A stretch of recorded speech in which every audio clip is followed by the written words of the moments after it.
PKK ve devlet arasında varılan çözüm süreci mutabakatının elverişli kılınması için çaba harcaması gereken tarafların ve bağımsız sosyal ve politik varlıkların ihtiyatla hareket etmesi gerekmektedir.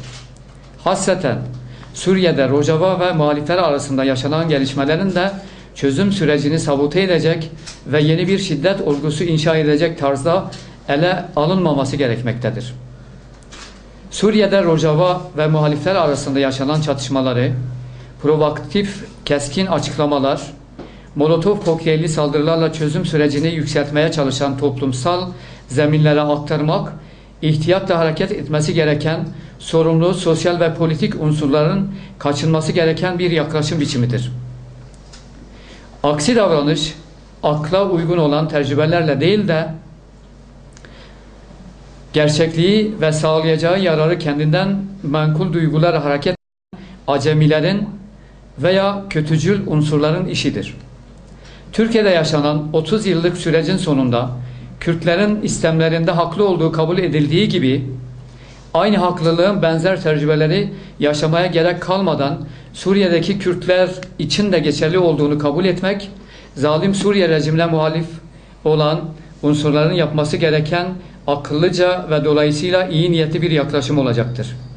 Suriye'de rejime muhalefet eden ve muhalefetlerinde ilkesel olarak haklı olduklarında şüphe duyulmayan unsurlardan beklenen tavır, Kürtlerin irade ettiği şeyi anlamaya çalışmak ve aralarında doğan problemleri diyalog yoluyla çözmeye çalışmaktır. Klasik devletler gibi tehditler savurmak değildir. Türkiye'deki sosyal ve politik örgütlerin hasreten Suriye muhalefeti ve Kürtler arasındaki gelişmeleri irdelerken hem ilkesel olarak hem de çözüm sürecini düşünerek gerek basın açıklamalarında ve gerekse de başka çalışmalarında daha fazla ihtiyatlı olması doğru olandır.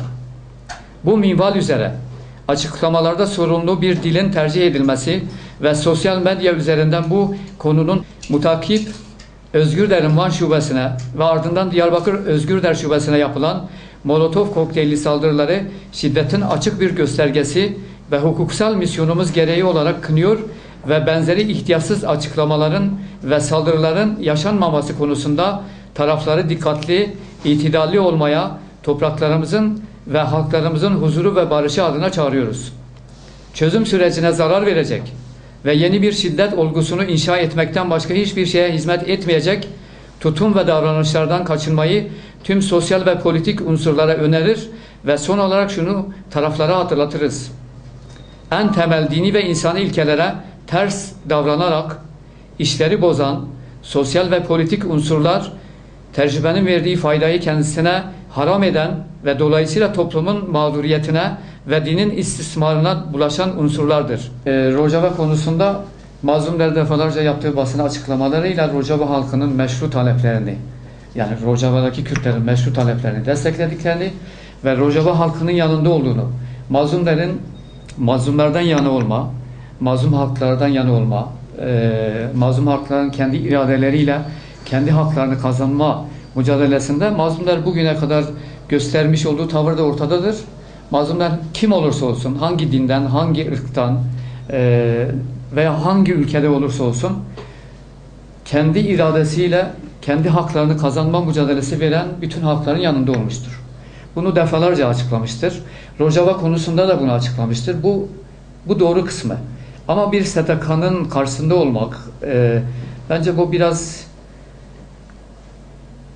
ifadeyi aşan yani sıkıntı veren bir ifade olmuştur. Yani bunun dışında Rojava ile ilgili görüşlerimiz nettir. Ancak mazlumlar ilkesel olarak bir derneğin, bir teşkilatın yanında olmak veya olmamak gibi bir şey ifade edemez. Bu biraz bizim daha önceki duruşumuzdan, yapmış olduğumuz açıklamalardan yapılan bir yorumdur. Yani bazı insanların da bundan rahatsızlık duyduğuna şahit olmaktayız. Ve hatta şu söylenmiştir bu manşetten dolayı. Özgürder bu manşetle hedef olarak gösterilmiştir. Bizim hiçbir zaman mazlumları olarak böyle bir duruşumuz olmaz. Böyle bir ifademiz de olmaz. Yani o sözümüz yanlış anlaşılmıştır veya yanlış yorumlanmıştır. Yani ümit ederim ki Özgürler veya başka bir STK bizim bu sözümüzden dolayı alınganlık gösterip rahatsız olmaz.